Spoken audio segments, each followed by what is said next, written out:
capítulo 1, versículo 18. Estudo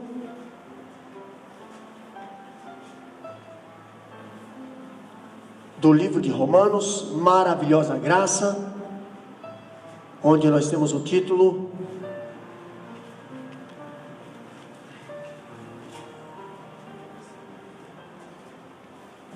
A necessidade universal da salvação em Cristo. Romanos capítulo 1, versículo 18, que diz assim a palavra do Senhor: Porque dos céus se manifestou a ira de Deus sobre toda a impiedade e justiça dos homens que detêm a verdade em injustiça. Porquanto o que de Deus se pode conhecer, neles se manifesta, porque Deus lhe manifestou. Versículo 20: Porque as suas causas invisíveis, desde a criação do mundo, tanto o seu eterno poder como a sua divindade, se entendem e claramente se veem pelas coisas que são criadas, para que eles fiquem inexcusáveis. Versículo 25: Pois mudaram a verdade de Deus em mentira, e honraram e serviram mais a criatura do que o Criador, que é bendito eternamente. Amém. Versículo 26: Pelo que Deus os abandonou às paixões infames, porque até as suas mulheres mudaram o uso natural, no contrário à natureza.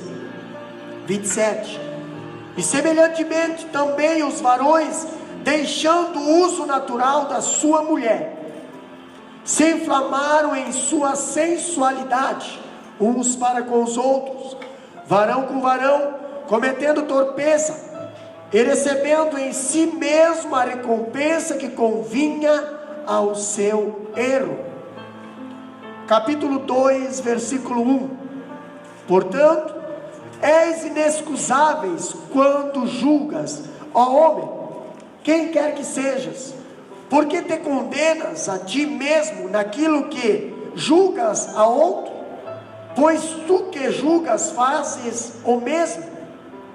Eis que tu, que tens por sobrenome judeu, e repousas na lei, e te glorias em Deus, e sabes a sua vontade, e aprovas as coisas excelentes, sendo instruído por lei, e confias que és guia dos cegos, luz dos que estão em trevas. Versículo 20: Instruidor de nécios, mestre de crianças, que tens a forma da ciência e da verdade na lei.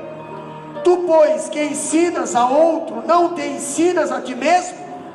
Tu que pregas que não se deve furtar, e furtas. Podeis aceitar, meus irmãos.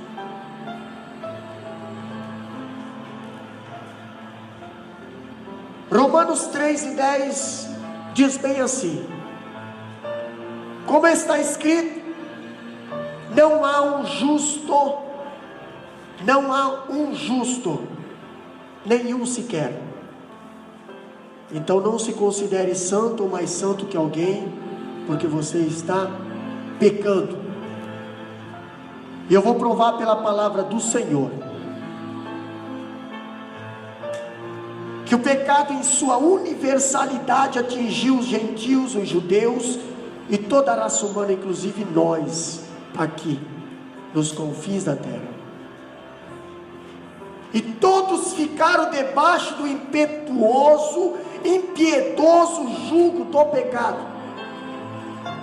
A necessidade de uma salvação universal na pessoa do nosso Senhor Jesus Cristo é um tema bastante claro na argumentação do apóstolo Paulo no capítulo 1, versículo 18 a seguir.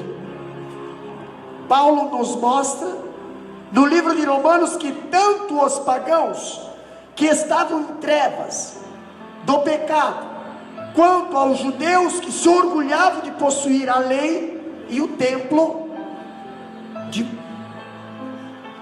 e as leis que foram entregues por Moisés no Sinai, estão sob o domínio do pecado.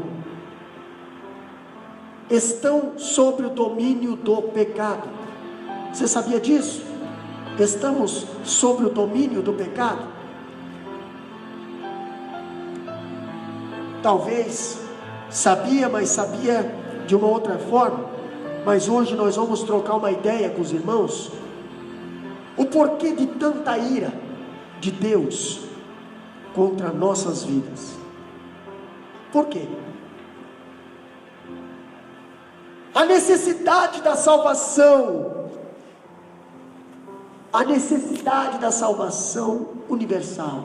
Quando eu olho para aquilo, eu vejo. Ora, nós sabemos que tudo o que a lei diz, aos que estão debaixo da lei, o diz, para que toda boca esteja fechada e todo mundo seja condenável diante de Deus. O mundo está sob uma condenação, e só está fora dessa condenação quem passar pela segunda cobertura que nós ouvimos sábado passado, quem passar pelo sangue de Jesus. Caso contrário, está condenado. Quando eu vejo a necessidade da salvação dos gentios, eu vejo porque os gentios precisam de salvação. Quem são os gentios? Somos nós. Nós não somos os judeus. Os judeus têm uma promessa especial, porque Jesus separou aquele povo, fez uma aliança com aquele povo, e quando aquele Jesus, aquela pele de texugo, aquele homem sem formosura, aquele homem sem aparência, veio à terra para ser o rei desse povo escolhido, esse povo rejeitou. Esse povo rejeitou de uma tal forma, e Paulo aqui fala, ao dar início à argumentação de Romanos 1,18, nós vimos o apóstolo, ele tem em mente a triste situação na qual se encontra o mundo gentílico, que é o nós, que é nós, e esse estado de insensibilidade frente à realidade das coisas espirituais foi proporcionado pela ignorância na qual eles viviam e vivem até hoje. O que é ignorância? O que é ser uma pessoa ignorante? Uma pessoa ignorante é uma pessoa que não sabe. Quando alguém fala assim, pastor, não dá bola não, porque é ignorante. Mas se é ignorante é porque sabe e não dá bola. É ignorante é porque vê e continua fazendo. Nem todo ignorante, ele não é um conhecedor. Tem pessoas que conhecem e ignoram. A palavra ignorante vem de ignorar. Eu estou vendo alguém numa situação, mas eu estou ignorando. Então eu sou um ignorante. Quando eu vejo o povo gentil, o pecado os havia lançado para longe de Deus. Quanto mais distante do Criador, mais o pecado manifesta os seus tentáculos. Essa atitude de rebelião contra Deus culmina na idolatria, ou seja, coloca a criatura em lugar de Criador. E você pode olhar hoje, a promessa dos sinais dos fins dos tempos é uma, na qual nós estamos vendo com os próprios olhos, homens e mulheres amantes de si mesmo, idolatrando mais a criatura do que o Criador. Nós vemos nos meios artísticos, vai vir quem, vai, assina aqui, tatua aqui, escreve aqui, faz aqui, deixa eu pegar uma camisa, levar para casa, chuteira, chulé, meu ídolo ama a criatura mais que o Criador.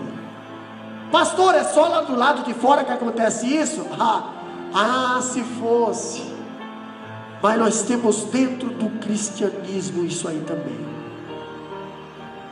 Nós temos celebridades gospels, que gospel mesmo, porque bom evangelho não fala, só fala, entendeu? Celebridades que foram levantadas pelo próprio homem, pelo próprio cristão, porque uma celebridade não é celebridade se não tem adoradores, se não tem, o ídolo não é ídolo se não tem pessoas que o idolatram.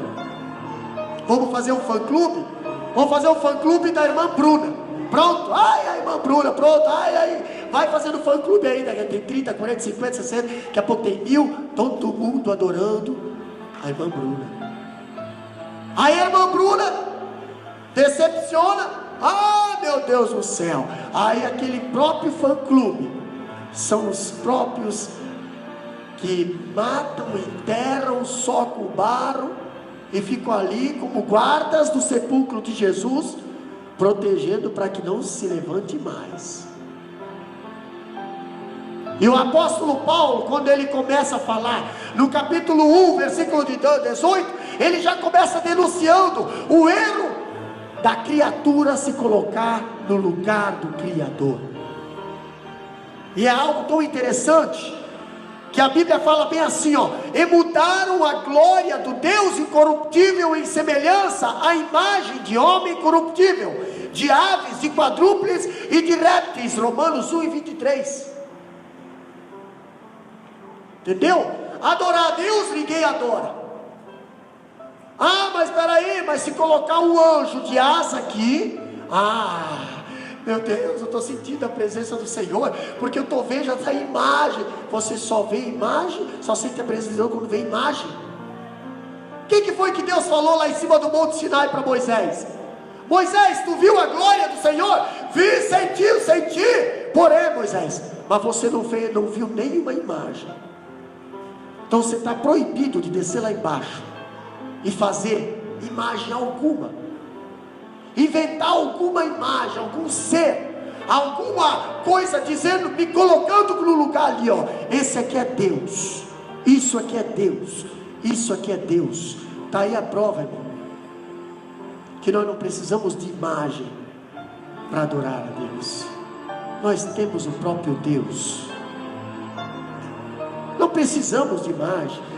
Isso aqui representa a Deus. Isso aqui é uma caixa com cheio de problemas lá dentro. Isso aqui não é Deus. Mas isso aqui é... quando eu vejo uma cruz, não posso passar na frente de uma igreja que eu tenho que me jogar no chão. Como que se esse prédio aqui tivesse alguma santidade. Se tivesse santidade, a primeira coisa que não ia ter era mosquito aqui incomodando nós. Era calor que tivesse que ter ventilador. Quando a palavra de Deus fala assim: vós sois o templo do Espírito Santo, e a glória do Senhor habita em vós, não aqui. E tem pessoas que, pastor, eu vou cantar final de semana, vai cantar, então eu vou me santificar. Então, por quê? Porque eu vou me santificar. E o resto? Não, é só quando eu subo lá em cima. Por quê, pastor? Porque esse lugar aqui é santo. Meu Deus, eu não tenho nem dignidade, eu não tenho nem... Irmãos, não é isso aqui que é santo. Porque se isso aqui fosse santo, eu já ia pegar no pé no marceneiro. Você errou aqui no lixar. Coisas santas são perfeitas. A santidade está onde? A santidade está aqui, ó. Aqui que faz isso aqui se transformar num templo. Por isso que nós podemos nos reunir em qualquer lugar.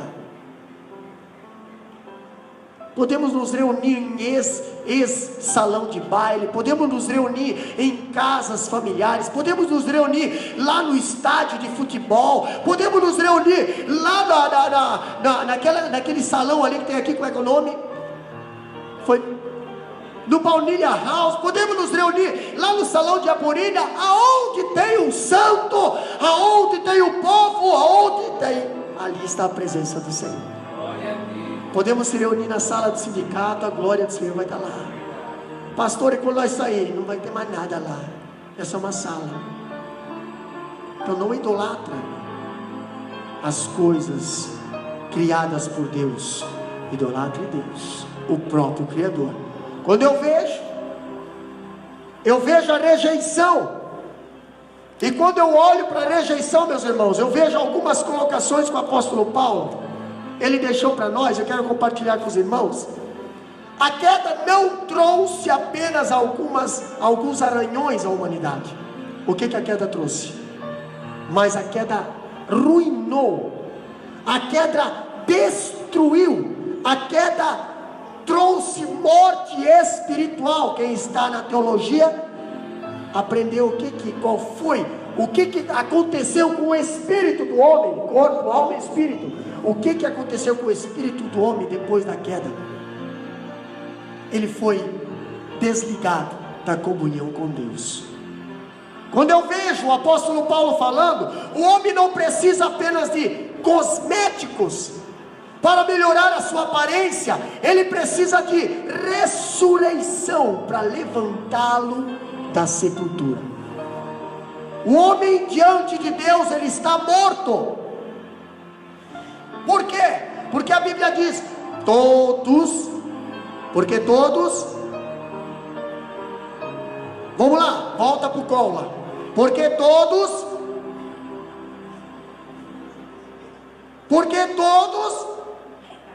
e estão, entendeu? Agora vamos lá, sexta-feira, porque todos e destituídos estão da glória de Deus. Sabe o que é destituído? Expulso. Se nós somos expulsos da glória de Deus, nós somos mortos para Deus. Entendeu? Mortos. Quem não está na glória do Senhor está onde? Rumo ao inferno, rumo à perdição. E essa condenação está para toda a humanidade, judeu, gentil, brasileiros, australianos, seja lá quem for, todos pecaram, não tem um justo sequer. Paulo, que depois apresentou o tema da carta, falando do Evangelho, ele passa a ressaltar a necessidade do Evangelho. O que ele passa a falar? O apóstolo argumenta de forma irrefutável que tanto gentios como judeus são absolutamente culpados diante de Deus, porque ambos pecaram. Quando eu vejo o texto em apreço, não é apenas uma radiografia da sociedade gentílica, mas dos dias de Paulo, em um sombrio quadro no mundo pagão, mas também um diagnóstico sombrio da condição do homem contemporâneo, que é nós hoje. Faz um diagnóstico hoje da raça humana e veja como é que está. Veja como é que está a sociedade. Veja como é que está o nível da família. Veja como é que está o nível político. Se nós for voltar um pouquinho lá no livro de Neemias, algumas terças-feiras atrás, nós vimos Neemias pedir perdão para Deus pelos seus líderes políticos, pelos seus líderes religiosos, pelos seus líderes de tribos. Todos estavam corrompidos e precisavam de uma restauração. E aqui Paulo chama atenção para alguns pontos, e vamos ver agora quais são os pontos. Primeiro ponto, Paulo rejeita a teoria de que o homem é naturalmente bom. Existe homem bom? Existe homem bom? Capaz de algum rompendo dizer, meu marido é bom. Daqui 5 minutos vai dizer, nossa, bem que podia mudar. Teria algumas coisinhas que podia melhorar. Entendeu? Se for pedir para o Shekinah, existe alguma mulher boa? Você vai dizer, a minha é boa. Mas poderia melhorar um pouquinho. Volta e meia eu tenho que dar uns empurrãozinhos, porque senão o negócio não desenvolve. Entendeu? Fica ali. O próprio Paulo diz, ele rejeita a teoria que o homem, ele é naturalmente bom. Sabe qual homem que era bom? Irmã Cleonice? Adão. Ele nasceu bom, ele foi feito perfeito. Mas depois que ele e ela desobedeceram, toda a linhagem que veio dele, toda a semente que veio após dele, nasceu com um problema no DNA: nasceram em pecado. E a própria Bíblia diz: todos pecaram, todos nascemos em pecado. Quando eu vejo Paulo defender essa tese, eu vejo o mal não está apenas na estrutura social, mas o mal não é apenas um subproduto do ambiente. O coração do homem é a fonte poluída, da qual jora os borbotões toda sorte de sujeira e maldade. O caos infernal da sociedade é apenas um reflexo da malignidade do corrupto coração. Onde é que fica o coração? Não põe a culpa na sociedade, não põe a culpa no governo, não põe a culpa no pai, na mãe, não põe a culpa no tio, na tia, não põe a culpa no pastor, não põe a culpa, não põe. O problema está aqui, ó. Não existe homem bom, não existe raça humana boa. O mundo gentil é descrito por Paulo como um antro de vícios. Abre lá, Romanos capítulo 1, versículo 24, lê bem alto. Romanos 1 e 24. Pelo que também Deus vos entregou as concupiscências do seu coração, a imundícia para desonrarem o seu corpo entre si. Deus o entregou as imundícias. Peraí, pastor, imundícia do quê? Imundícia do seu coração. Porque a própria Bíblia diz: aonde está o teu coração, ali está o teu Deus. E tem gente que gosta de estar com o coração, não estou dizendo o corpo, irmão. Não se preocupa com a pele de texugo, se preocupa aqui, ó, entendeu? Porque muitas pessoas, a gente vê, ai que santinho, que santinha, mas o problema é o coração. E Deus revela o que está em oculto e escondido. O homem não vê, mas Deus revela. Entendeu? E o homem e a mulher, o ser humano que deseja, Deus entrega as imundícias. Deus vai, não vou proibir você não. Deus fala bem assim: eu tenho dois caminhos para você: o caminho da vida e o caminho da morte. Escolhei qual você quer. Entendeu? Escolhei qual você quer. Agora, peraí, o da vida vai te levar à vida eterna, o da morte você vai levar ao tormento eterno. Deus fala, Deus entrega. Agora a pessoa decidiu: eu quero o caminho da imundícia, então vai, Deus entrega. O problema é que quando Deus entrega o caminho da imundícia, o problema do caminho da imundícia é esse: as consequências que você tiver nesse caminho é você que vai pagar sozinho. As consequências que você tem no caminho da vida, Ele está do teu lado para te proteger.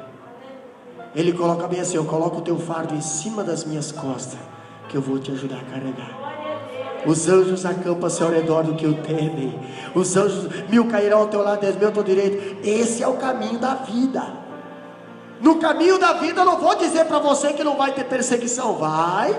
Não vou dizer para você que não vai ter tentação, vai. Mas eu vou dizer uma coisa para você: eu estou convosco todos os dias, todas as horas, todos os minutos. Eu estou ali do teu lado para te sustentar. Eu te sustento, eu sou o teu guia, eu sou o caminho, eu sou o pão, eu sou o óleo, eu sou o azeite, eu sou o teu sustento, eu sou a luz para a tua vida. Agora no caminho da morte não, no caminho da morte você tem outras companhias. Eu nem vou entrar em detalhe. Quem são os companheiros do caminho da morte? Os companheiros do caminho da morte é aquelas propagandas enganosas, é as mentiras de Satanás, na qual vai atraindo você, vai atraindo você, vai atraindo você, e você acha que aquilo é legal, você acha que aquilo não faz mal, você acha que ninguém não está vendo, você acha que, e quando você vê, você foi. Não existe homem bom, todos pecaram. O apóstolo Paulo defende essa tese. todos pecaram. Segundo tópico, Paulo rejeita a ideia de que o maior problema humano é a falta de conhecimento. Mentira. Tem gente que se esconde. Tem gente, olha só meus irmãos, eu sempre estou pegando no pé do povo. Cadê sua Bíblia? Cadê sua Bíblia? Onde é que está a tua atenção com a palavra de Deus? Aonde está o teu interesse para a palavra de Deus? Aonde está o teu interesse em estar se alimentando da palavra de Deus? É raro, você consegue contar nos dedos a pessoa que tem orgulho de carregar a Bíblia, de conversar a Bíblia. Entendeu? E os que não querem, pastor? Ai, são ignorantes. Eles eram por não conhecer. Mentira. Eles eram porque são ignorantes mesmo. E a pessoa ignorante, ela ignora. Sabe que existe, mas ignora. Não é erro por falta de conhecimento. Não é erro. O apóstolo Paulo, ele entra, olha, o problema do homem não é a ignorância da verdade de Deus, mas o abafar e sufocar essa verdade. Eu sei que aqui diz que isso é pecado. Eu sei que aqui diz que isso aqui não pode fazer, mas essa folha eu vou pular. Pastor Walter Meia está dizendo que é pecado. Pastor Walter Meia está dizendo que não é para fazer. Pastor Walter Meia está ensinando a igreja. Mas deixa quieto. Aí eu vou lá para o finalzinho do versículo que eu li, lá no versículo 21 do capítulo 2, que diz: tu pois que ensinas a outro, não te ensinas a ti mesmo. Como é que eu quero ensinar se eu não me corrijo? Como é que eu quero falar se eu não cuido de mim, ou da minha casa, ou da minha família, ou dos meus? Mas eu quero ensinar, eu quero aconselhar, eu quero chamar atenção, eu quero ir atrás, eu quero pegar no pé, eu quero isso, eu quero aquilo, eu quero aquilo. Pois é. Mas aqui o apóstolo Paulo está dando de dedo na igreja dos judeus e na igreja dos gentios. Estava dando briguinhas dentro da igreja por causa disso. Entendeu? Querem fazer cumprir a lei, mas nem eles não acreditam na lei. Eles só querem usar a lei, mas não querem usar na sua vida. E quando eu olho o apóstolo Paulo chamando a atenção, eu vejo essa colocação. Paulo rejeita a ideia de que o maior problema humano é a falta de conhecimento. Irmãos, não é a falta de conhecimento, não é o desconhecimento involuntário da verdade de Deus, mas a rejeição consciente dessa verdade. Hoje ninguém mais pode dizer: pastor, eu não sabia. Sabe sim, é só vir nos cultos terça-feira, você aprende. Só vir nos cultos terça-feira, nós temos 3 cultos de ensino por semana. O camarada que peca porque é um ignorante. Peca porque está ignorando a verdade, porque a palavra está sendo falada, a palavra está sendo pregada. Agora, se eu tomo esse caminho aqui, a consequência que eu tiver aqui, eu não posso reclamar. Ai meu Deus, por que eu estou nessa situação? O que é que eu fiz? Onde é que eu plantei errado? Dá uma olhada se você está no caminho certo. Será que nós não temos que parar, refletir? Não, realmente eu tenho que mudar. Estava conversando com uma pessoa hoje, e a consequência do caminho fez refletir a situação. Realmente eu tenho que mudar. Realmente eu tenho que mudar. Pastor, mas não muda, pastor. Eu estou orando sempre, não muda. Deixa, que uma hora a colheita vai fazer mudar. Tem um ditado que diz: quem não vem pelo amor, vem pela dor. Eu não quero que ninguém venha pela dor, mas eu oro para que Deus cause situações, tire confortos, não abençoa, mas sim causa situações para que ele sinta necessidade de vir à casa do Senhor. Porque tem pessoas que pedem: pastor, ora por mim. O pastor vai lá, a igreja vai lá, o segundo de oração, o Shekinah, todos, abençoa, abre as portas, e Deus dá-lhe abrindo porta, e o povo dá-lhe estourando o que Deus está dando lá no mundo, estourando as coisas que Deus dá lá no mundo. Dá porque você é fiel, e Deus vela pela tua oração, mas não mereceria. Não mereceria. Quantas pessoas que nós ajudamos, E na hora que nós vamos lá ajudar, a gente fala: ei, eu quero te ver na igreja. Vou, pastor, eu vou. Deus abre as portas, e até hoje está para aparecer na igreja. Mas pelo menos agradecer a Deus pela porta que foi aberta. Mas não, escolhe o caminho. É o caminho que é escolhido. Vamos para a Bíblia. O que o apóstolo Paulo diz mais uma vez? Olha só. A criação é testemunha de Deus. A natureza revela conhecimento. Há uma voz que é ouvida onde quer que os seres humanos vivem, estejam eles com 100 ou Bíblia. É a voz da criação. Salmo 19, 1-3. Você não precisa conhecer a Bíblia para ver Deus ou a obra que Ele fez. Você não precisa. Se você tem um passarinho em casa, eu tenho um passarinho, eu não, meu pequeno, tem uma tribo de passarinho. Mas se você tem um passarinho, olha só, senta lá e fica só observando como é perfeito, como a natureza é linda. Você olha aquilo lá, você vê o poder de Deus. Você vai pescar, a irmã Lenice gosta de pescar. Você vai pescar e fica sentado lá na praia. Você vê as ondas, você vê o sol nascer, você vê o céu lindo, você vê as montanhas, você vê o vento, você vê tudo, você vê, meu Deus, como Deus é poderoso. Como é que uma pessoa pode dizer: eu não conheço Deus? Me diz. Como é que uma pessoa pode dizer: eu não acredito em Deus? Se em todas as coisas que ele vê, ele pode contemplar o poder de Deus, ele pode contemplar a magnitude de Deus. E Salmo 19, o Salmo 19, versículo 1-3, diz que, lê lá, Salmo 19, 1-3, eu não tenho aqui, abre lá bem forte.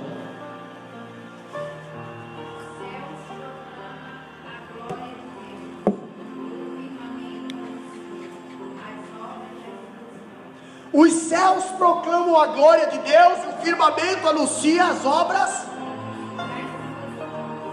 Próximo versículo.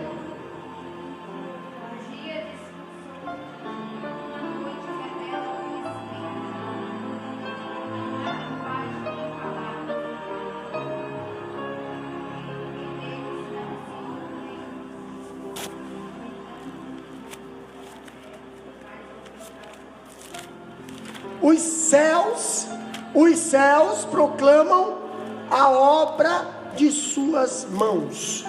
Um dia faz declarações ao outro dia.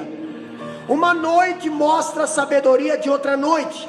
Sem linguagem, sem fala, ouve-se as suas vozes. E tem gente que diz assim: eu não consigo ouvir a voz de Deus. Mas a Bíblia fala que os céus falam, a natureza fala, o firmamento fala. Uma noite anuncia a próxima noite, um dia anuncia o próximo dia. E sem linguagem, sem fala, nós ouvimos a sua voz.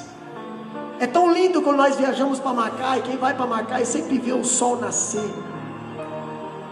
É lindo, é uma baticeira de foto. Pastora que gosta de bater foto quando está saindo o sol. E vai bater, vai a coisa mais linda do mundo.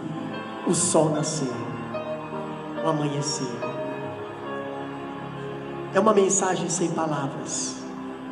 Quem foi que fez isso? Quem foi que inventou isso? Quem foi que fez esse jogo de cores tão perfeito e lindo? Deus. Mensagem sem palavras. Quando eu vejo o apóstolo Paulo falar, terceiro lugar, ele repudia a falsa mensagem de que o homem tem apenas necessidades imediatas. Hoje, até a linguagem da pregação é para atingir a necessidade imediata do homem. Quer ver? A pregação contemporânea hoje apresenta uma falsa visão da queda, do pecado, do homem e da salvação. A visão bíblica que o homem será morto em seus delitos, em pecado e vive prisioneiro da carne, do mundo e do diabo, não mais é proclamada nas maiorias dos púlpitos. Sabe o que é pregado agora? Sabe o que é pregado hoje? Venha como estás e fica como está.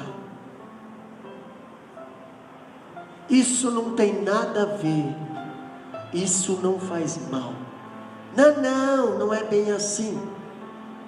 Vem, vai ter uma pessoa lá que vai palestrar, que vai ministrar uma palavra de autoestima para você, você vai sair toda contente. Mas e cadê a palavra de libertação? Onde é que está a palavra de renovo? Onde é que está o reavivamento? Hoje as pessoas entram na casa do Senhor e saem mais geladas do que entraram. Por que isso? Onde é que está o problema? Está no púlpito? Não. Está em cada um de nós, meus irmãos. Está em cada um de nós. Porque se você não abrir a boca para glorificar, é você que está gelado. Não é a pregação de quem está pregando aqui que foi mal preparada. Não. A mensagem de Deus, ela não volta vazia. Se ela encontrar um coração aberto, ela entra, senão ela fecha. E olha o Apocalipse 13:20 que diz assim, ó: eis que estou à porta e bato. Não é para o ímpio, é para a igreja. O ímpio ainda não recebeu Jesus, mas esse eis que estou à porta e bato é para quem já tinha Jesus e hoje deixou Jesus do lado de fora.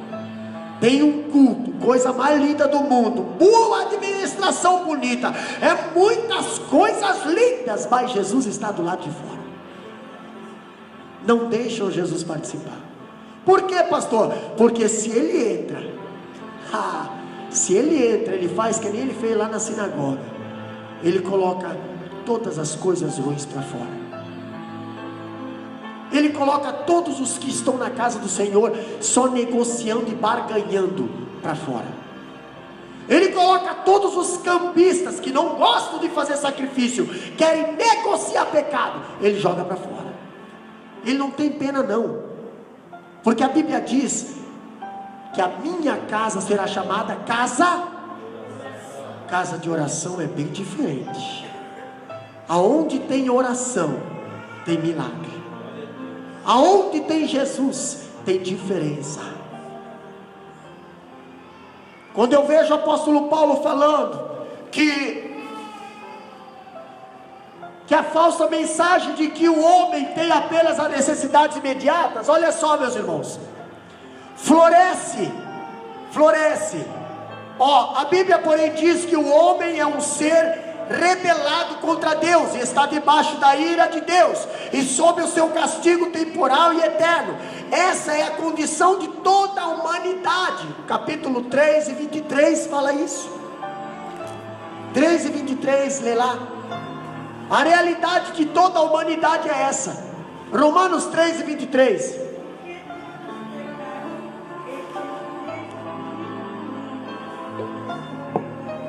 Porque todos pecaram, e destituídos estão da glória de Deus. O estado dos povos é descrito por Paulo como completamente sem esperança. Paulo, ele chega lá na igreja de Romanos, nessa carta, através dessa carta, ele diz assim: ei, não há um justo sequer, todos pecaram. Vocês que se acham, vocês estão debaixo da ira de Deus. Você sabe o que é debaixo da ira de Deus? Vocês estão sob condenação. Não tem escapatória, a não ser através do sangue de Cristo. Se vocês não recorrer ao sangue de Cristo, não aceitar a Jesus, ficar só na lei, a letra mata. Tem um versículo que diz bem assim: a letra mata. Já matou muita gente, só a letra. Tem gente que fica só na letra, não busca o sangue. Tem gente que fica só na letra, não busca a unção. Tem gente que fica só na letra e só procura, como os judeus, os fariseus. Olha Paulo era doutor da lei, só estava na letra e matava.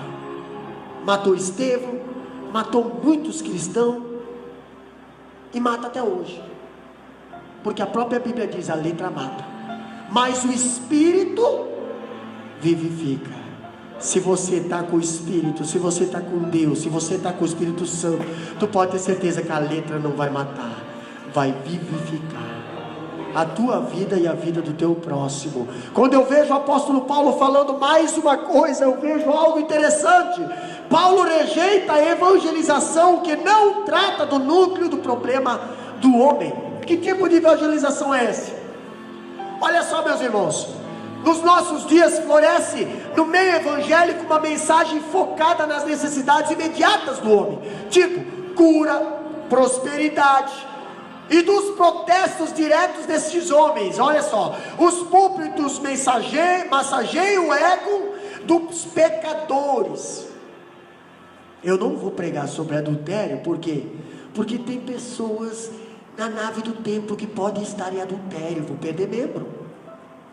Eu não vou pregar sobre bebida alcoólica, porque tem pessoas na nave do templo que ainda dão umas pitadinhas, e essas pessoas, elas são contribuinte forte. Eu não vou, então. Eu não vou pregar sobre saia curta, porque na nave do templo tem pessoas que andam de saia curta. Mas pastor, não posso pregar. Hoje está sendo assim.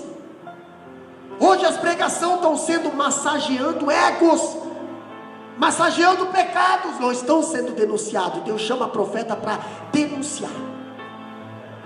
Profeta que é profeta denuncia, não tem medo de denunciar. Se está denunciando o pecado, está denunciando o pecado. Mesmo se você tiver que ir para Ribeiro do Quirite, mas só vai por Ribeiro se Deus te mandar. Você não fica na denúncia, vai denunciando. Doa quem doer, denuncia. Profeta foi chamado para denunciar, não para ser pago por Jezabel. Essa é a diferença. Profeta que não denuncia, come na mesa de Jezabel, vai morrer, porque Deus vai levantar um Elias. Profeta que come na mesa de Jezabel vai morrer, porque Deus vai levantar Elias. E esse vem do céu, o fogo dele. Essa é a diferença. Quando eu vejo o apóstolo Paulo falando, olha só, meus irmãos, os púlpitos massageiam o ego. Com isso, a igreja perde o fervor missionário e passa a pregar apenas em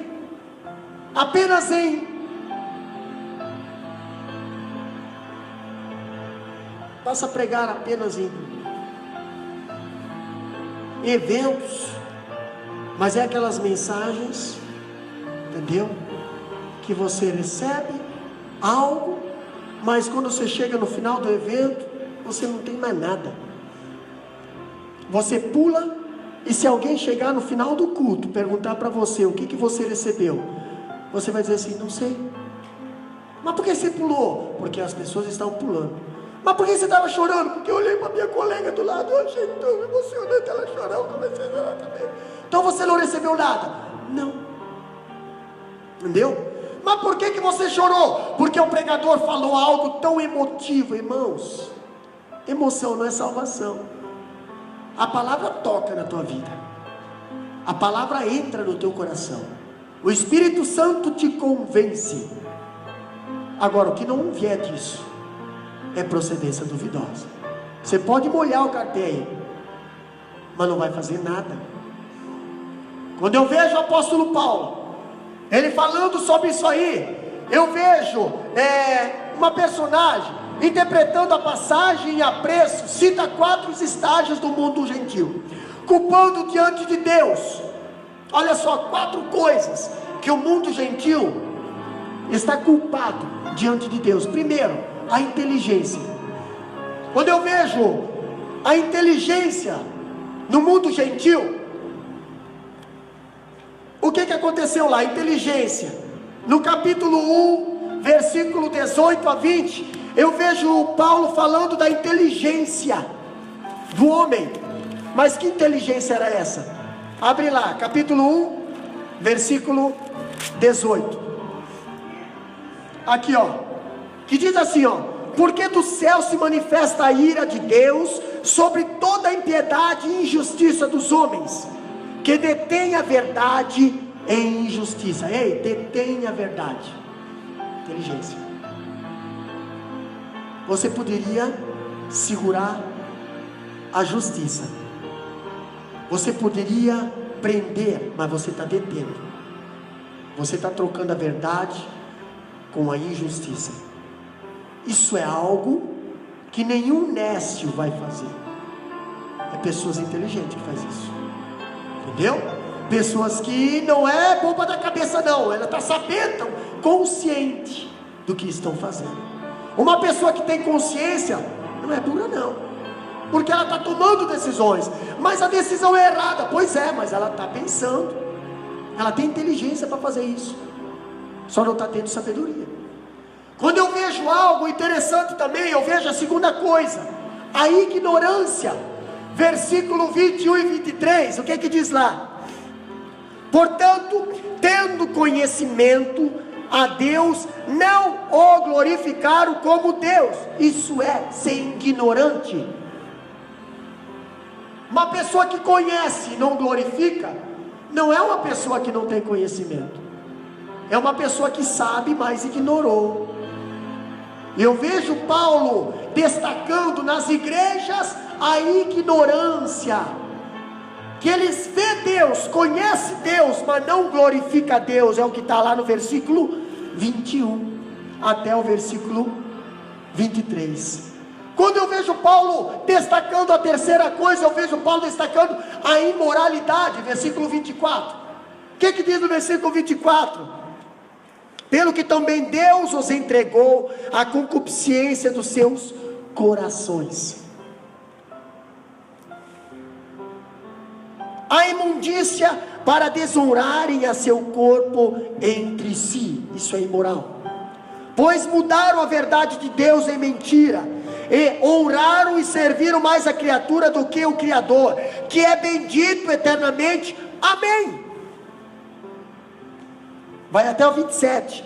Pelo que Deus os abandonou às paixões infames, porque até as suas mulheres mudaram o uso natural, no contrário à natureza. Qual é a natureza da mulher? Qual é a natureza natural da mulher? É ter um marido. Entendeu? É ter um marido. Mas elas mudaram o uso natural de sua natureza. Elas mudaram. Peraí, pastor, qual? Mas tem mais um versículo, não vamos deixar ele de fora não. E semelhantemente também os varões, deixando o uso natural da mulher. Isso fala da relação sexual, o uso natural da mulher. Aí a Bíblia diz que o homem é para a mulher e a mulher é para o homem, e pronto. Pastor, mas esse negócio é coisa do demônio, é coisa do diabo, e quem apoia é do diabo também. Entendeu? Por isso que a Dilma saiu, por isso que o PT está saindo, porque é um partido do demônio. Só aprovaram porcaria contra a palavra de Deus, e hoje o Brasil está sofrendo por causa disso. Aprovaram o aborto, estavam tentando aprovar a PL 122, estavam botando cartilha nos colégios para crianças de 6 anos aprender a ter relações já com os meninos, com as meninas. Não sei onde é que eles querem parar, mas onde é que a gente errou, pastor? Naqueles 10 litros de gasolina que você ganhou para votar no corrupto. Aonde a gente errou, pastor? Quando você recebeu uma carga de areia e deu o voto para o corrupto. Quando você foi lá e ganhou não sei quantas cestas básicas, não sei quanto dinheiro para votar nesse corrupto. Muitas pessoas têm parte no que está acontecendo no Brasil hoje. Muitos. Não é só o governo não. Entendeu? Quando você negocia a verdade, como nós lemos ali, troca a justiça pela injustiça. É muito sério isso. Se você não negociar a verdade, se você ficar com a verdade, você sofre agora, mas não vai sofrer lá na frente. Você vai ser reconhecido como pessoa da verdade. Agora, se você começar a negociar a verdade, a primeira pessoa que vai vir te apontar na cara vai ser o próprio Satanás. Ele é o acusador. Quando eu vejo a quarta coisa que o apóstolo Paulo denuncia, é a impenitência. Versículo 28 a 32. E como eles se não importaram de ter conhecimento de Deus, assim Deus os entregou a um sentimento perverso, para fazerem coisas que não convêm. Tem pessoas que ignoram a verdade, aí Deus deixa, então se acaba na mentira. Tem pessoas que não procuram ajuda, não procuram misericórdia, não procuram perdão, então Deus deixa, então vai. Entendeu? Se mata, sozinho. Deus os abandona nas suas paixões infames. Não tem como fazer o meu marido parar de beber, pastor. Não tem como fazer a minha esposa parar de fazer isso, pastor. Não tem. Deixa que Deus resolve. Deixa que Deus resolve. Pode deixar. Uma hora Deus vai permitir alguma coisa, e aí Ele vai refletir. Meu Deus, olha só. Aí ou Ele muda de ideia, ou se acaba de uma vez. Mas Deus nunca deixa uma pessoa sem oportunidade. Deus nunca deixa uma pessoa sem perdão. Deus nunca deixa uma pessoa sem porta para abrir. Deus nunca deixa. Agora Deus deixa a pessoa. Então, se tu quiser escolher, então vai. Deus abandona as suas paixões infames. Quando eu vejo algo interessante, nós temos aqui, a revelação de Deus. Nós vemos uma revelação, pastor, quando a necessidade, e se o mundo está em trevas, Deus não pode ser responsabilidade por isso. Esta é a argumentação de Paulo aos Romanos. Deus sempre se revelou aos homens ao longo da história. Aqui fica evidente que o Senhor se deu a conhecer através das coisas criadas. Romanos 1:20. Essa revelação natural, também denominada na teologia bíblica de revelação geral, é uma testemunha contra a falta de sensibilidade da criatura diante do seu Criador. Falta de sensibilidade.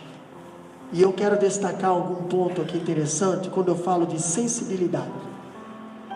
Sensível.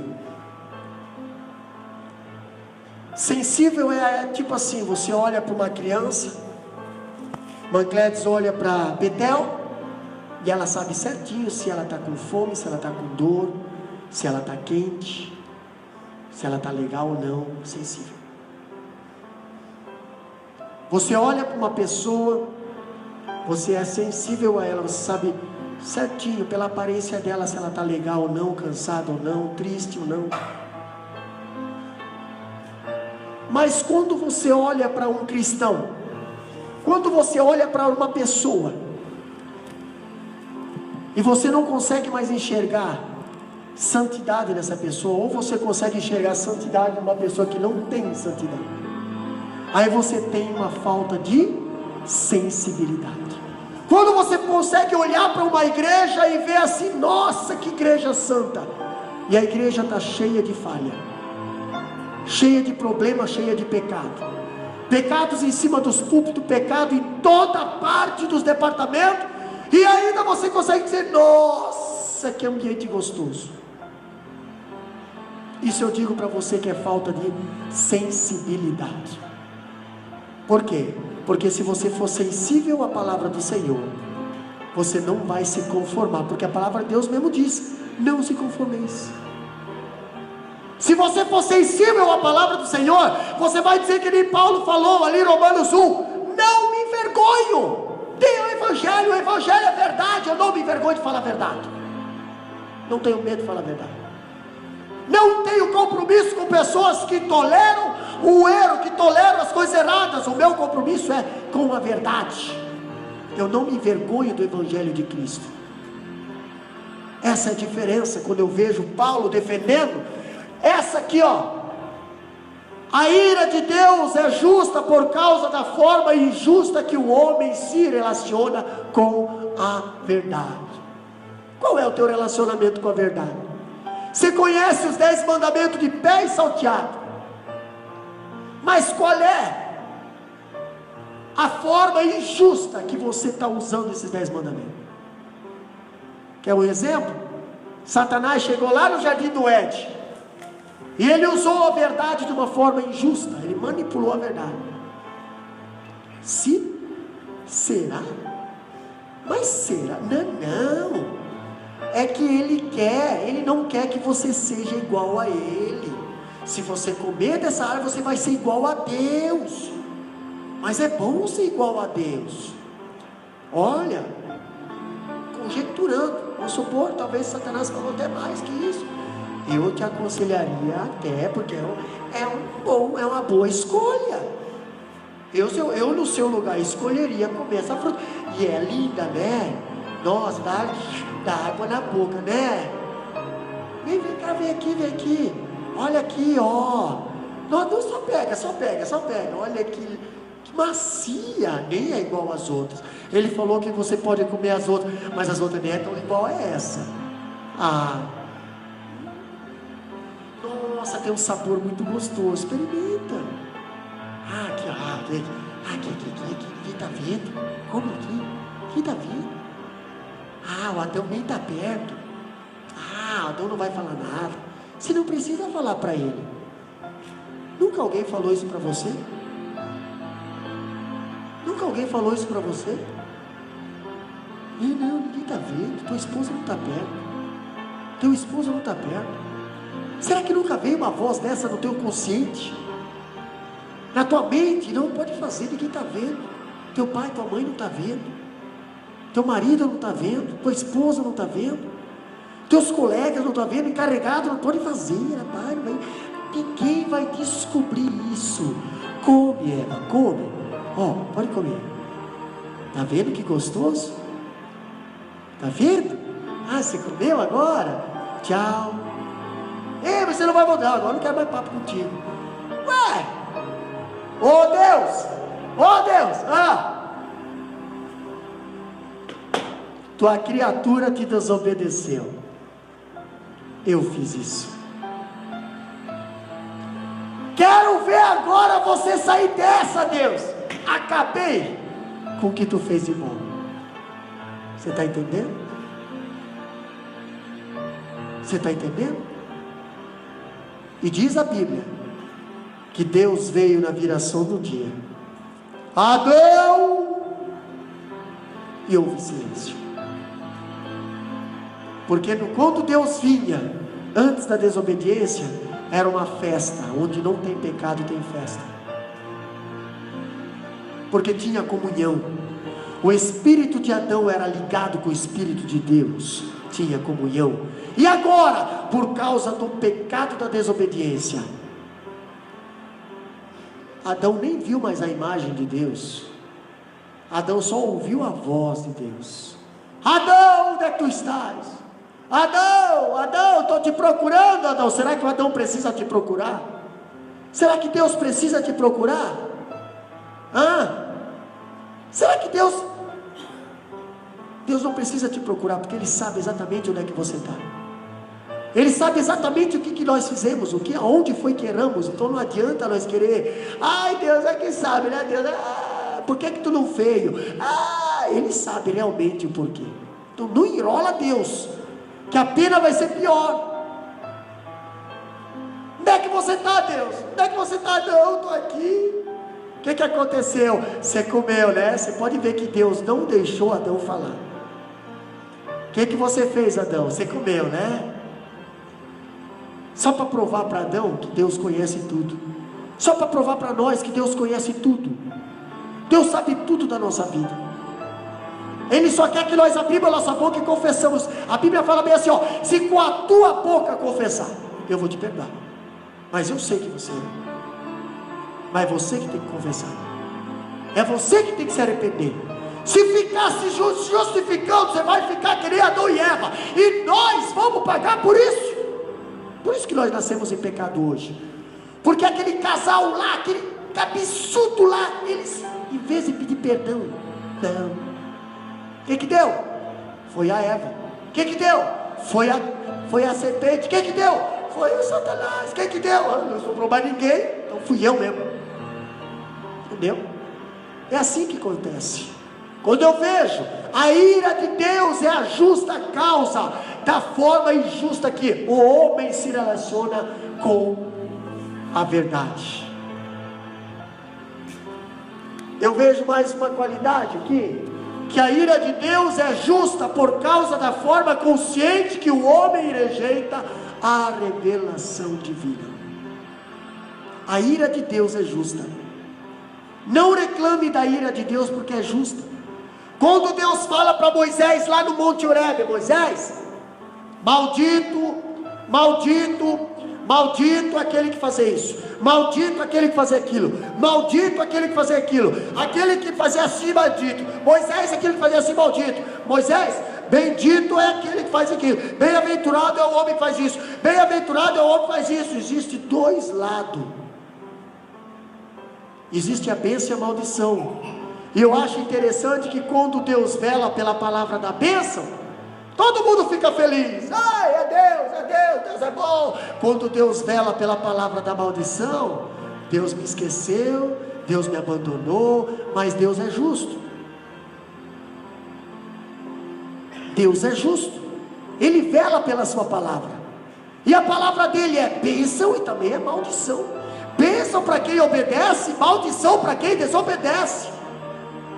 Ele tem que sustentar a palavra dele, senão ele é mentiroso.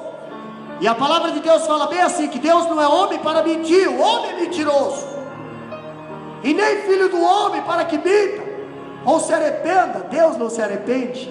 Tudo que ele falou vai acontecer. Se ele disse, se o homem obedecer os seus mandamentos, ele vai ser bem-aventurado. O homem que desobedecer, ele vai ser amaldiçoado. Então tem que acontecer. Deus é amor? Sim. E como é a forma de amar? Corrigindo. Sabe por que muitos filhos crescem rebeldes hoje? Porque nós não corrigimos ele. Entendeu? Nós sentimos dó. E quando nós sentimos dó, eles vão se fortalecendo, vão se fortalecendo, vão se fortalecendo. E depois tu não dá mais conta. Entendeu? Deus não sente dó de coisa errada. Deus corrige. Está errado, está errado. Não é para fazer, não é para fazer. E pronto. Se você fazer como Deus manda fazer, você pode ter certeza que não vai ter problema. Caso contrário, não adianta nem se lamentar, porque foi você que escolheu essa direção. Não se lamenta. Muda de direção. Aí você vai pegar esse caminho aqui. É o caminho da bênção. Pois é, a bênção é correção. A bênção é coisa certa. A Bíblia diz: bem-aventurado aquele que obedecer. Quem obedece não precisa sacrificar. Como é que eu sacrifico? Só ia sacrificar aquele que errou. Pecou, pequei, pois é, então por isso está arrastando um bode. Estou arrastando um bode porque eu pequei, tem que sacrificar. Por isso que a Bíblia diz: é melhor obedecer do que sacrificar. O desobediente vai dar-lhe sacrifício. Todo dia está com um bode lá. Pastor Davi, você está indo aonde? Estou indo sacrificar o Senhor. Então eu sei que você pecou. Assim era no tempo da lei. Entendeu? Assim era no tempo da lei. E aí o que estava acontecendo? Aí os cambistas vieram tudo para a porta do templo da igreja, com um monte de bode, um monte de ovelha. E aí os camaradas que pecavam iam, ele foi botar ele para onde, irmão? Está indo para a igreja, aleluia, oh, maravilha. Nossa, o irmão nunca tem pecado, porque eu nunca vejo ele de bode. Aí chega lá na porta do templo, aí, dá um bodinho aqui para mim, se ninguém viu, dá um bodinho, isso, vai, pode, vai, pronto. Ninguém viu, até que um dia chegou um tal de inegociador. Chegou um tal de Jesus na porta do templo lá. E mas o negócio já era normal. aquela negociadeira lá, aquele escambista, aquilo lá já era normal na porta da igreja. E tem coisas erradas nas igrejas que já está sendo normal, meus irmãos. Já está sendo considerado normal. Entendeu? Ah, pastor, mas cadê a decência? Já é normal assim, pastor? Não quando eu estou pastoreando. Não assim. Tem coisas que não é normal. Na testa do cristão tem que ter santidade escrita. Se não tem isso, não é normal. E Jesus chegou na porta do templo, já viu aquilo, não era normal, porque ele falou bem assim, ó: na casa do meu pai não será chamado cara de calpista, covil de salteadores, a casa do meu pai é casa de oração. Vocês querem negociar, vocês não querem orar. Aqui só tem que ficar quem ora. Aqui só fica quem tem compromisso com Deus. Campista pode encarar o caminho e ir embora.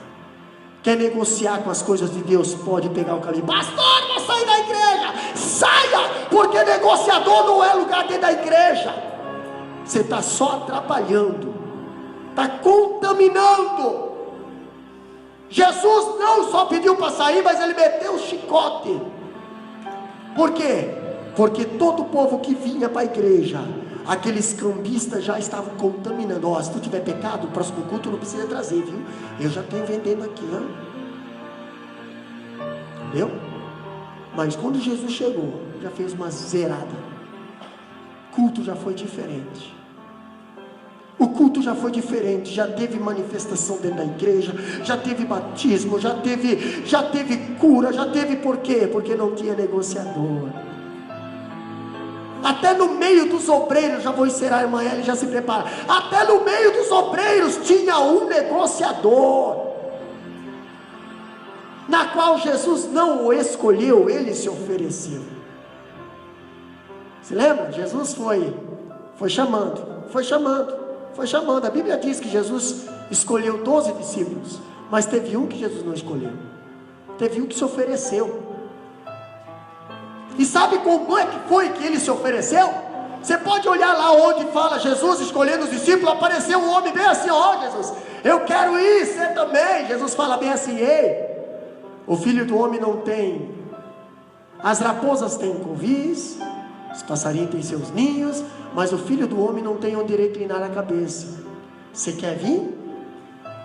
Mas não vai ser do teu jeito. Por quê? Porque a Bíblia diz que aquele camarada era escriba, e o escriba pode ser tesoureiro, o escriba pode ser secretário, o escriba pode ser escritor, o escriba pode ser interpretador.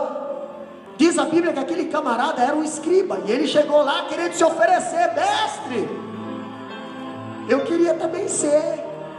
Mas nem todos que querem ser têm a qualidade para ser. A Bíblia diz: muitos são chamados e poucos escolhidos. E tem pessoas que querem ser escolhidas, mas não tem o chamado. Essa é a grande diferença. Jesus bloqueou Judas? Não, Jesus não bloqueou Judas, mas Jesus já deu uma cortada nele. Ei, Judas, as raposas têm covis, os passarinhos têm seus ninhos, mas o filho do homem, já vou avisando, não vai ter vida de conforto não. E toda vez que Judas era mencionado na Bíblia, tu pode ver que ele é mencionado: o Judas Iscariotes, o que haveria de trair. Antes da traição, já na escolha, já dizia assim, ó: Judas Iscariotes, o que vai trair Jesus. Jesus sabia que Judas ia trair. Jesus sabia que Judas era o traidor. Agora me diz uma coisa, meus irmãos, para nós encerrar. Se Jesus sabia que Judas ia trair, você acha que ele iria escolher Judas para ser um obreiro do lado dele? Não. Por isso que aí está a prova que Judas se ofereceu. Judas tinha segundas intenções: eu vou trabalhar de tesoureiro com o Jesus. O bichinho ali está dando muita bope, está uma multidão, isso deve entrar legal. Jesus já corta as asinhas dele. As raposas têm covis, todos têm seus ninhos, mas o filho do homem não tem. Então já pega a linha aí. E tu pode ver, quando a viúva vinha lá, depositava a ofertinha lá, o cidadãozinho nem prestava atenção. Mas quando vinham os grandes ricos, que depositavam as montoeiras de moedas no gasofilácio, ele se apavorava todo. Ele ia lá, chamava os discípulos: olha lá, olha só, bênção de Deus, vamos convidar ele para comer um barbecue. Olha lá, vamos comer, vamos levar no Hang Jack, vamos dar uma, oxe, isso é bom, isso não.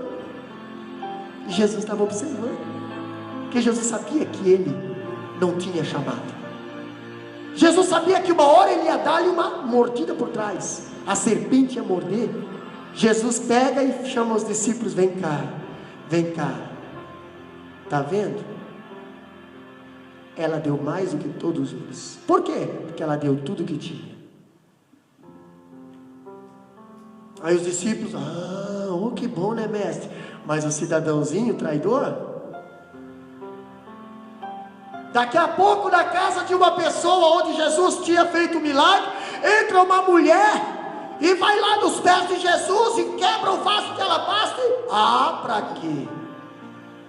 Já se levanta com chamada, já se levanta o oferecido, e já vai lá e chama a atenção, já vai lá e dá-lhe os 2 pés no mestre. Mestre, que coisa, que desperdício, imagina isso, por que não pega esse dinheiro e dá para os pobres?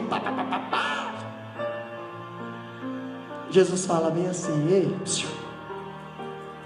está fazendo a minha preparação lá na sepultura, coisa que você também deveria fazer. Aí eu pergunto para você hoje: será que não desperta algo no teu coração, dizendo bem assim: para que investir na obra do Senhor? Por que tu não investe esse dinheiro que é para ser o dízimo, que você não dá? Por que você não investe esse dinheiro, compra lá ou alguma coisa, paga uma prestação do carro, Não, Judas, não faça isso. Não faça isso, porque muitas coisas erradas que acontecem na tua vida é por causa disso. Sabe o que aconteceu com Judas? Judas, ele foi lá, traiu Jesus, pegou o dinheiro, quando viu que aquele dinheiro não valia nada, trouxe maldição, foi lá e jogou no templo, não queria mais. Só que aí não adiantava mais dar. Judas quis dar para o templo depois, mas aí não adiantava mais. O que Judas fez? Judas pegou e foi se enforcar. Atos 1:18, se não me foge a memória. Ele foi lá, se enforcou, olha só, se enforcou. Era véspera de festa, de Páscoa. Se enforcou, ficou lá e foi enforcado. Um apóstolo, irmã Alessandra, que dizia que era chamado de Jesus. Que dizia que foi chamado. Jesus não chama traidor. Jesus não escolhe traidor. Foi se enforcar, irmã Eli, está lá pendurado na corda. Começou a ceder o galho, começou a arcar o galho, daqui a pouco o galho quebra, e ele cai lá embaixo, no precipício, se estrepa todo lá. E agora, irmã Clédice, e agora que era véspera de Páscoa, ninguém podia tocar no defunto, nem a família, ninguém. E agora, vizinho de Jerusalém, época de Páscoa, aqueles corvos, irmã Lenice, tudo rodeando. O que está acontecendo lá fora da cidade, irmã Cleonice? Tem um apóstolo traidor morto lá, e ninguém pode tocar. Está fedendo. Os chacais, os cachorros, os lobos, estão tudo lá comendo a carne dele, está apodrecendo, mas ninguém pode tocar. Sabe o que aconteceu com o terreno? Que ele caiu, se desvalorizou.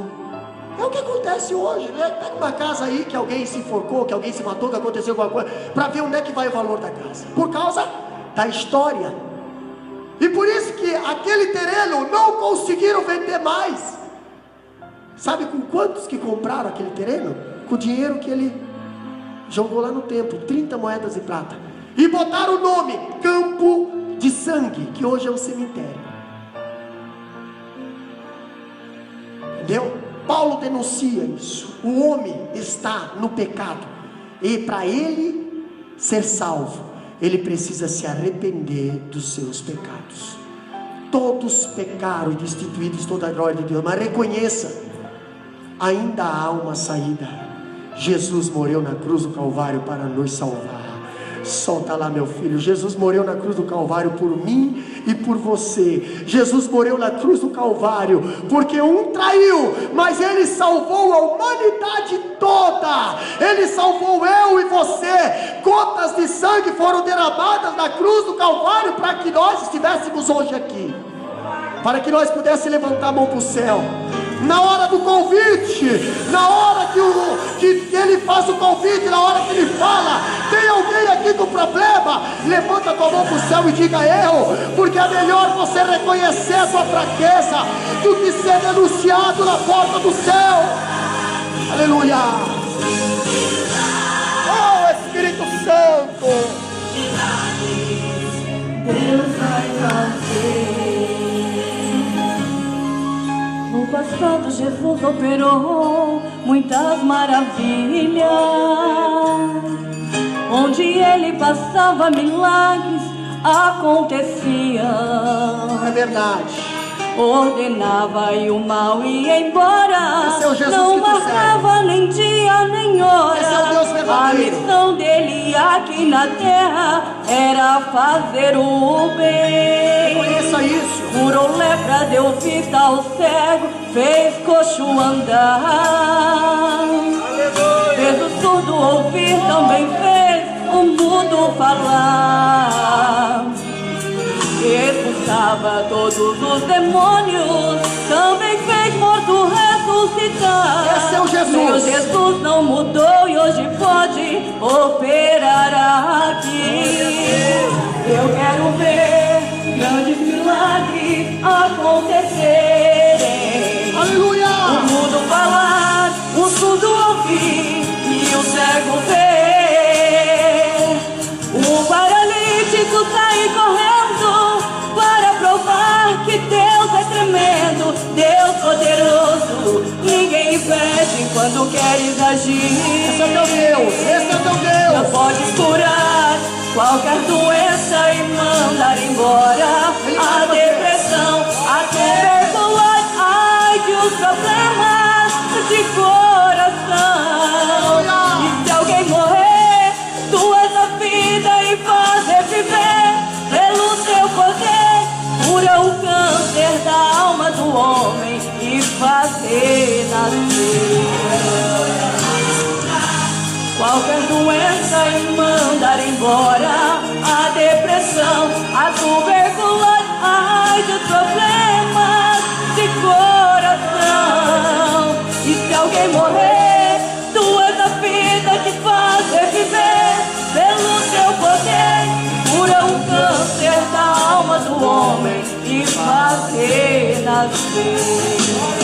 Oh, aleluia. Oh, glorificar. É o teu Deus, querido, que faz tudo isso por você. Aleluia. Curou lepra, deu vista ao cego, fez coxo andar. Esse é o verdadeiro Deus. Fez o surdo ouvir, também fez o mudo falar. É esse que você tem que servir. Expulsava Aleluia. todos os demônios, também fez morto ressuscitar. Meu Jesus, teu Jesus não mudou e hoje pode operar aqui. Eu quero ver grandes milagres acontecerem. O mudo falar, o surdo ouvir e o cego ver. O paralítico sair correndo para provar que Deus é tremendo, Deus poderoso, ninguém impede quando queres agir. Deus pode curar qualquer doença e mandar embora a depressão, a tuberculose, ai de os problemas do coração. E se alguém morrer, tu és a vida e faz reviver pelo seu poder. Cura o câncer da alma do homem e fazer nascer. Deus pode curar qualquer doença e mandar embora a depressão, a tuberculose, ai que os problemas de coração. Se alguém morrer, e se alguém morrer,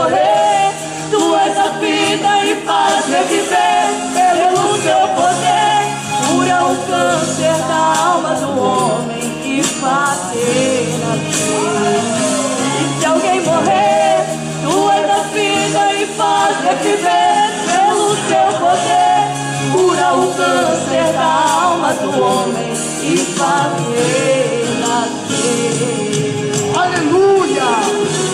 Aleluia. Glória a Deus! Louvado seja o nome do Senhor. Esse é o teu Deus.